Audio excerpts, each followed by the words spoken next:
This is the Ielts listening test. You will hear a number of different recordings, and you will have to answer questions on what you hear. There will be time for you to read the instructions and questions, and you will have a chance to check your work. All the recordings will be played once only. The test is in 4 parts. At the end of the test, you will be given 10 minutes to transfer your answers to the answer sheet. Now turn to Part 1.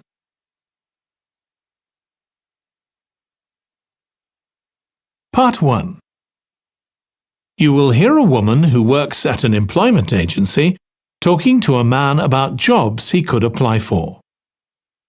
First, you have some time to look at questions 1 to 5.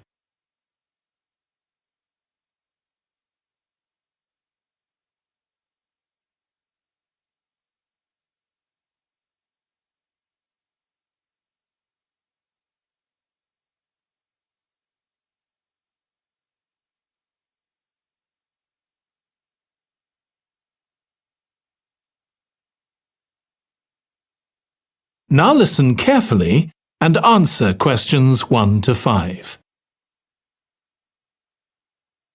Good morning. Thanks for coming in to see us here at the agency, Joe. I'm one of the agency representatives and my name's Sally Baker. Hi, Sally. I think we spoke on the phone, didn't we? That's right, we did. So thank you for sending in your CV. We've had quite a careful look at it, and I think we have 2 jobs that might be suitable for you. OK. The first one is in a company based in North London. They're looking for an administrative assistant. OK. What sort of company is it? They're called Home Solutions, and they design and make furniture. Oh, I don't know much about that, but it sounds interesting. Yes, well, as I said, they want someone in their office, and looking at your past experience, it does look as if you fit quite a few of the requirements. So on your CV it appears you've done some data entry? Yes. So that's one skill they want. Then they expect the person they appoint to attend meetings and take notes there. OK. I've done that before, yes. And you need to be able to cope with general admin. Filing and keeping records and so on. That should be OK. And in my last job, I also had to manage the diary. Excellent. That's something they want here too. I'd suggest you add it to your CV. I don't think you mentioned that, did you? No. So, as far as the requirements go, they want good computer skills, of course, and they particularly mention spreadsheets. That should be fine. And interpersonal skills, which would be something they'd check with your references. I think that should be OK, yes. Then they mention that they want someone who is careful and takes care with details. Just looking at your CV, I'd say you're probably all right there. I think so, yes. Do they want any special experience? I think they wanted some experience of teleconferencing. Oh, I've got 3 years' experience of that. Let's see. Yes, good. In fact, they're only asking for at least 1 year, so that's great. So is that something that might interest you? It is, yes. The only thing is, you said they were in North London, so it would be quite a long commute for me. OK. Before you hear the rest of the conversation, you have some time to look at questions 6 to 10.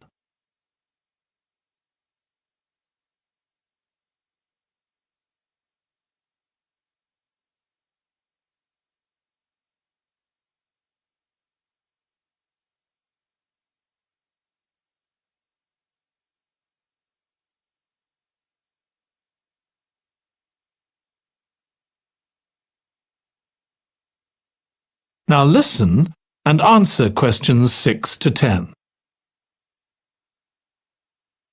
So the second position might suit you better as far as the location goes. That's for a warehouse assistant, and that's in South London. Yes, that would be a lot closer. And you've worked in a warehouse before, haven't you? Yes. So as far as the responsibilities for this position go, they want someone who could manage the stock, obviously, and also deliveries. That should be OK. You've got to keep track of stuff, but I've always been quite good with numbers. Good. That's their first requirement. And they want someone who's computer literate, which we know you are. Sure. Then they mention organisational skills. They want someone who's well organised. Yes, I think I am. And tidy? Yes, they go together really, don't they? Sure. Then the usual stuff. They want someone who can communicate well, both orally and in writing. OK. And for the last warehouse job I had, one of the things I enjoyed most was being part of a team. I found that was really essential for the job. Excellent. Yes, they do mention that they want someone who's used to that, yes. Now, when you were working in a warehouse last time, what sorts of items were you dealing with? It was mostly bathroom and kitchen equipment, sinks and stoves and fridges. So you're okay moving heavy things? Sure, I'm quite strong and I've had the training. Good. Now, as far as experience goes, they mention they want someone with a licence and that you have experience of driving in London, so you can cope with the traffic and so on. Yes, no problem. And you've got experience of warehouse work. And the final thing they mention is customer service. I think, looking at your CV, you're okay there. Right. So, what about pay? Can you tell me a bit more about that, please? That is the end of part 1. You now have 1 minute to check your answers to part 1.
Part 2. You will hear a woman called Alice Riches talking on the radio about a scheme which involves closing streets to traffic to allow children to play. First, you have some time to look at questions 11 to 16.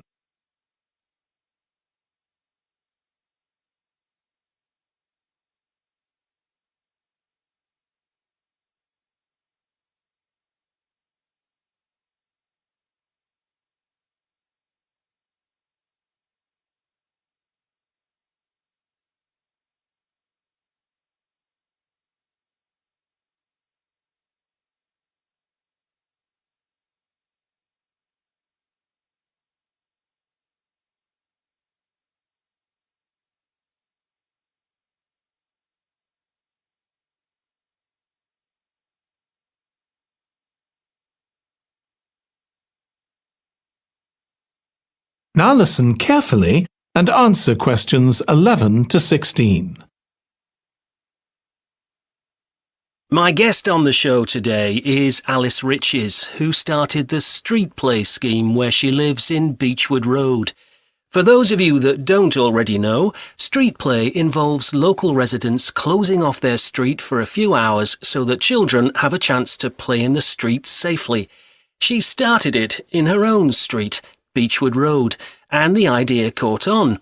And there are now street play schemes all over the city. So when did you actually start the scheme, Alice? Well, I first had the idea when my oldest child was still a toddler. So that's about 6 years ago now. But it took at least 2 years of campaigning before we were actually able to make it happen. So the scheme's been up and running for 3 years now. We'd love to be able to close our road for longer, for the whole weekend, from Saturday morning until Sunday evening, for example. At the moment, it's just once a week. But when we started, it was only once a month. But we're working on it. So, what actually happens when Beechwood Road is closed? We have volunteer wardens, mostly parents, but some elderly residents too, who block off our road at either end. The council have provided special signs, but there's always a volunteer there to explain what's happening to any motorists. Generally, they're fine about it. We've only had to get the police involved once or twice. Now, I should explain that the road isn't completely closed to cars, but only residents' cars are allowed. If people really need to get in or out of Beechwood Road, it's not a problem as long as they drive at under 20 kilometres per hour.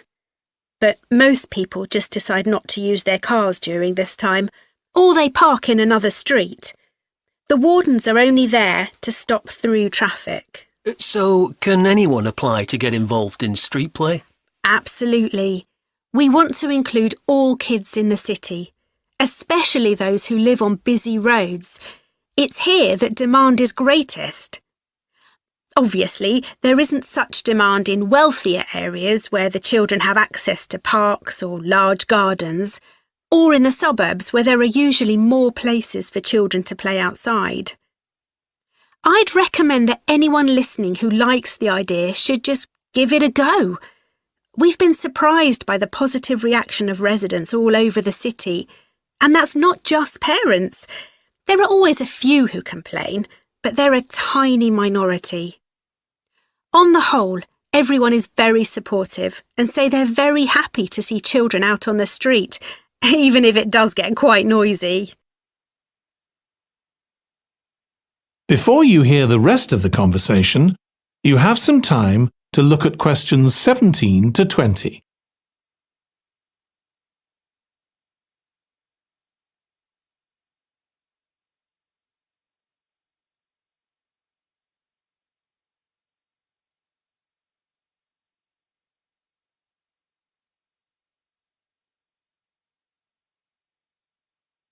Now listen and answer questions 17 to 20.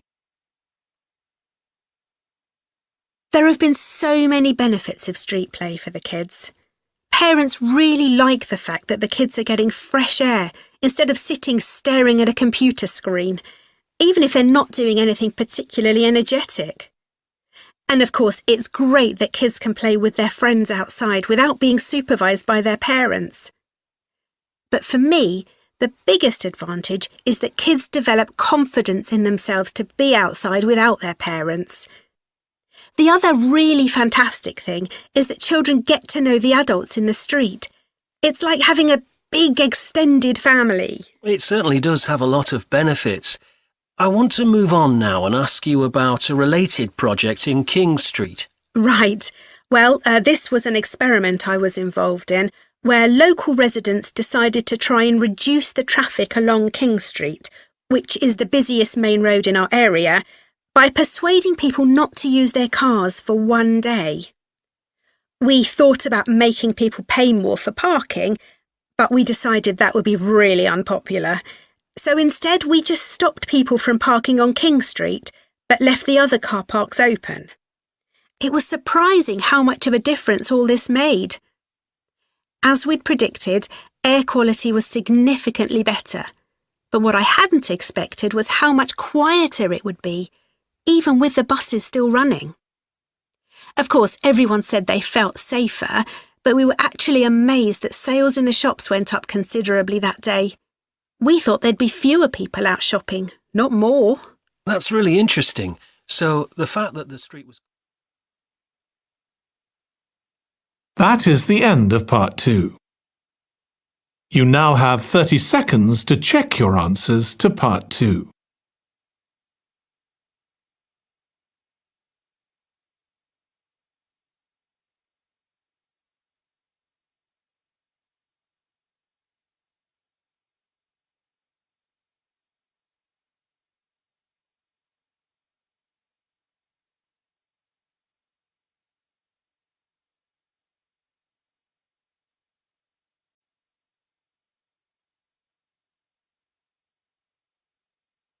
Part 3.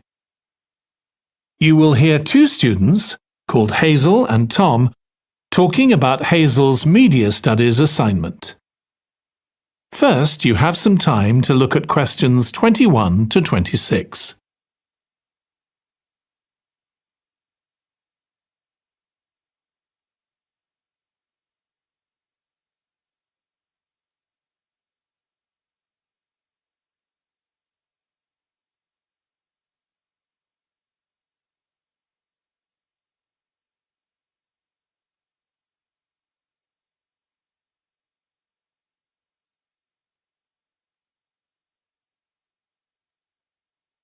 Now listen carefully and answer questions 21 to 26. Tom, could I ask you for some advice, please? Yes, of course. If you think I can help. What's it about? It's my first media studies assignment, and I'm not sure how to go about it. You must have done it last year. Is that the one comparing the coverage of a particular story in a range of newspapers? That's right. Oh, yes. I really enjoyed writing it. So, what sort of things do I need to compare? Well, there are several things.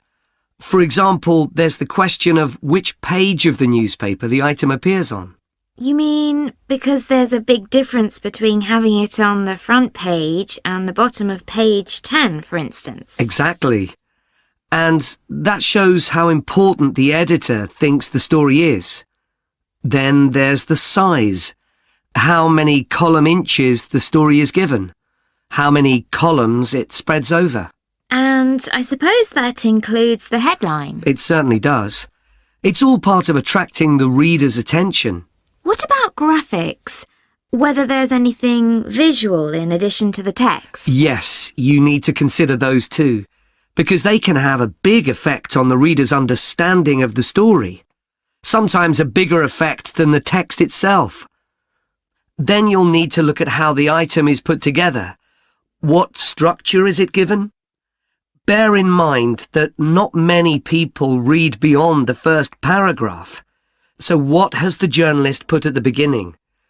And if, say, there are conflicting opinions about something, does one appear near the end where people probably won't read it? And newspapers sometimes give wrong or misleading information, don't they? Either deliberately or by accident. Should I be looking at that too? Yes, if you can. Compare what's in different versions, and as far as possible, try and work out what's true and what isn't. And that relates to a very important point.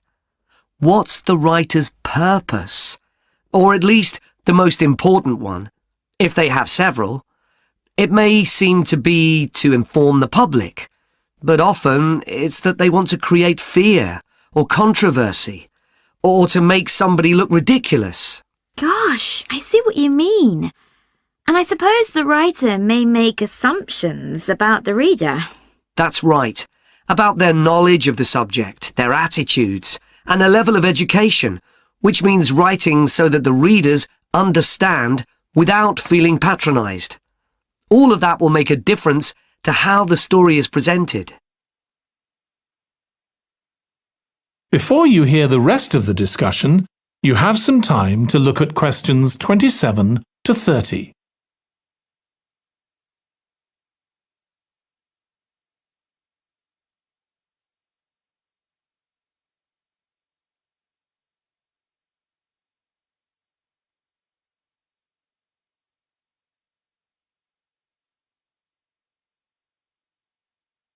Now listen and answer questions 27 to 30. Does it matter what type of story I write about? No. National or international politics, the arts, anything, as long as it's covered in 2 or 3 newspapers. Though of course it'll be easier and more fun if it's something you're interested in and know something about. And on that basis, a national news item would be worth analysing. I'm quite keen on politics, so I'll try and find a suitable topic. What did you choose for your analysis, Tom? I was interested in how newspapers express their opinions explicitly. So I wanted to compare editorials in different papers, but when I started looking, I couldn't find two on the same topic that I felt like analysing. In that case, I won't even bother to look. So in the end, I chose a human interest story, a terribly emotional story about a young girl who was very ill, and lots of other people, mostly strangers, raised money so she could go abroad for treatment. Actually, I was surprised. Some papers just wrote about how wonderful everyone was, but others considered the broader picture, like why treatment wasn't available here. I usually find stories like that raise quite strong feelings in me. I'll avoid that. Perhaps I'll choose an arts topic, like different reviews of a film or something about funding for the arts. I'll think about that. Yes, that might be interesting. Okay, well, thanks a lot for your help, Tom. It's been really useful. You're welcome. Good luck with the assignment, Hazel. That is the end of part 3. You now have 30 seconds to check your answers to part 3.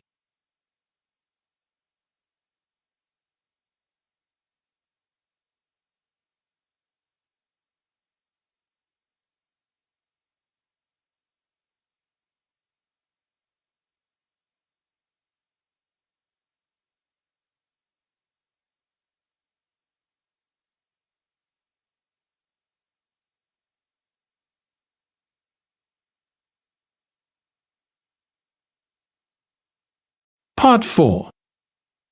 You will hear part of a lecture on the early history of keeping clean. First, you have some time to look at questions 31 to 40.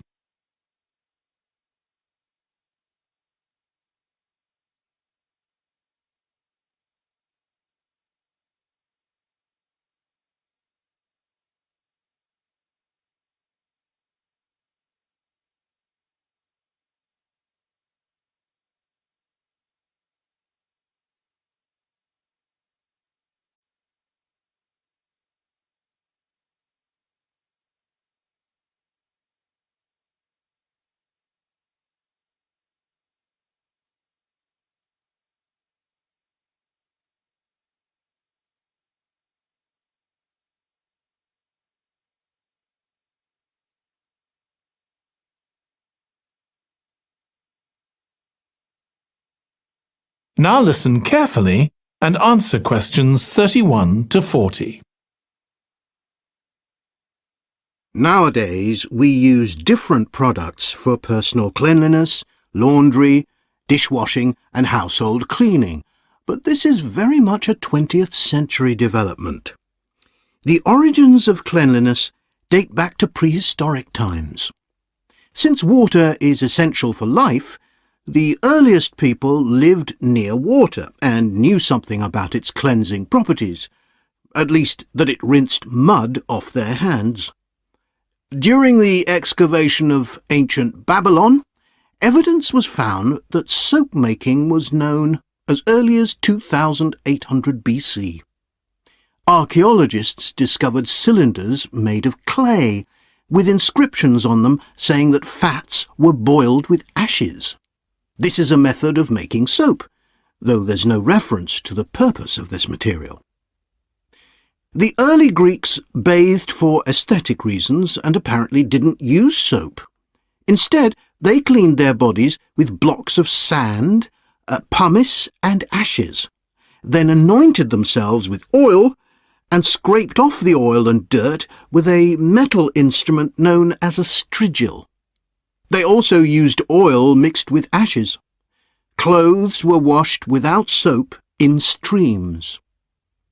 The ancient Germans and Gauls are also credited with discovering how to make a substance called soap, made of melted animal fat and ashes.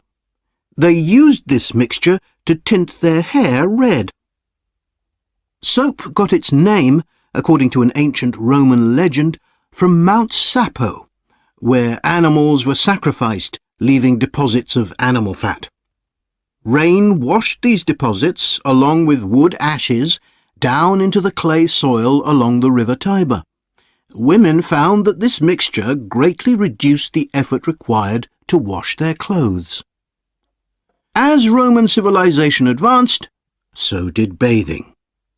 The first of the famous Roman baths, supplied with water from their aqueducts, was built around 312 BC.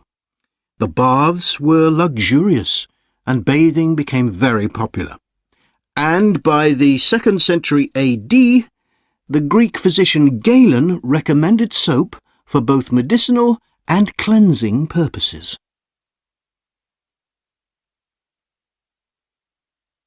After the fall of Rome in 467 AD and the resulting decline in bathing habits, much of Europe felt the impact of filth on public health. This lack of personal cleanliness and related unsanitary living conditions were major factors in the outbreaks of disease in the Middle Ages, and especially the Black Death of the 14th century. Nevertheless, soap-making became an established craft in Europe, and associations of soap-makers guarded their trade secrets closely. Vegetable and animal oils were used with ashes of plants, along with perfume, apparently for the first time. Gradually, more varieties of soap became available for shaving and shampooing, as well as bathing and laundering. A major step toward large-scale commercial soap-making occurred in 1791, when a French chemist, Nicolas Leblanc, patented a process for turning salt into soda ash, or sodium carbonate. Soda ash is the alkali obtained from ashes that combines with fat to form soap. The Leblanc process yielded quantities of good quality, inexpensive soda ash. Modern soap-making was born some 20 years later, in the early 19th century, with the discovery by Michel-Eugène Chevreul, another French chemist, of the chemical nature and relationship of fats, glycerine, and fatty acids. His studies established the basis for both fat and soap chemistry, and soap-making became a science. Further developments during the 19th century made it easier and cheaper to manufacture soap.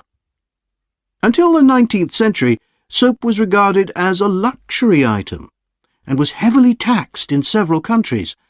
As it became more readily available, it became an everyday necessity, a development that was reinforced when the high tax was removed.